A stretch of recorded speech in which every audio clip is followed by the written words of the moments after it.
Hey everybody, I've got this 2010 Ford Escape with ignition switch issues. When using the key, this thing is having a problem starting. Putting it here, if we give it a little wiggle, it starts the vehicle. So I'm going to change this out. This is what we're using. Dorman part number 989-019.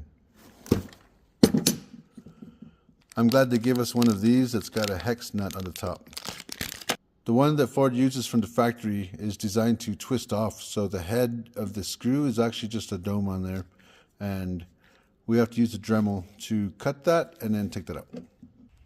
To start, we're going to take these 3 screws out of here, and these are 5.5 millimeter.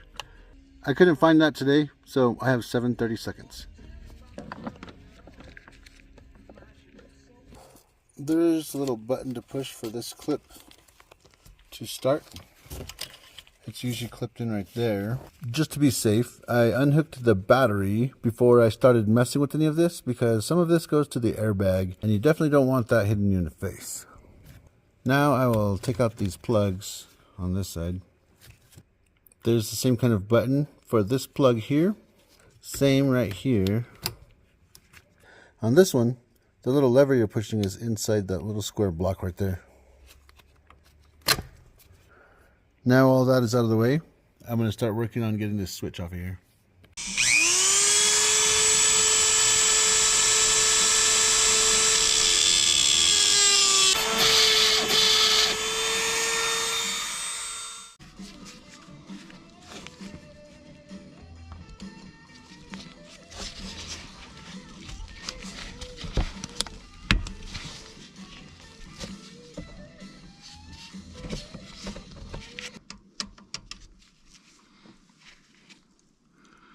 And that's how we take that out. Now with that screw out, we've got a couple of screws in a couple of weird spots that I still have to get. One of them is in this hole right here, going in here. Somehow I've got to fit a socket in there and then take that screw off. And then there's another one right here. And this one is to ensure that it sits correctly with the steering wheel lock. And there's one more screw right under here. That's going to be 3 in total, holding the switch to the steering column after you take out the metal bolt. These are also the 5.5 millimeter screw.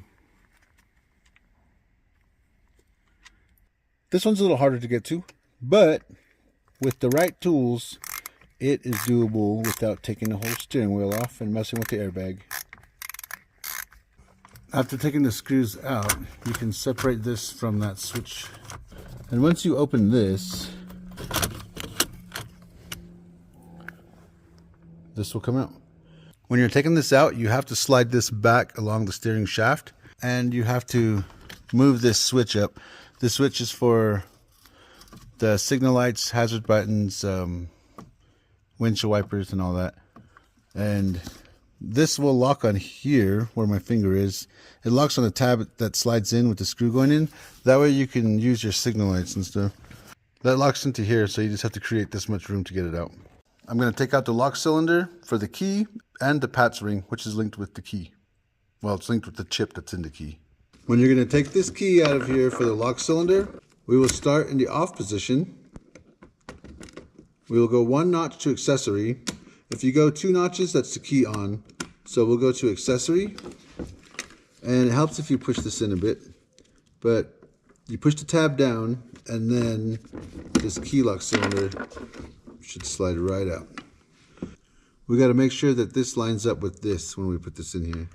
After ensuring that that's sitting in the correct orientation with the key lock cylinder, I will insert it into here now.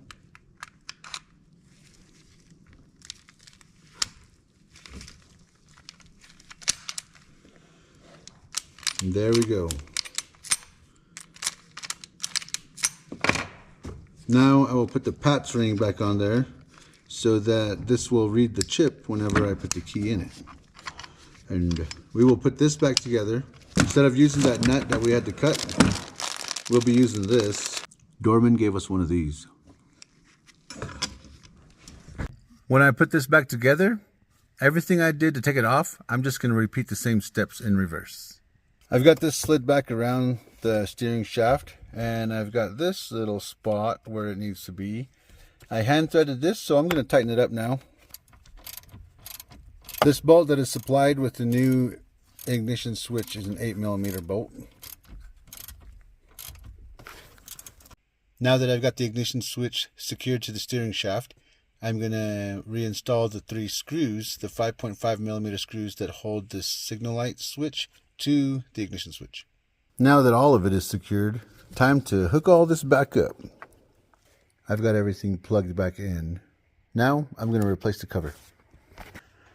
Now I'll hook the battery back up and see if this thing starts.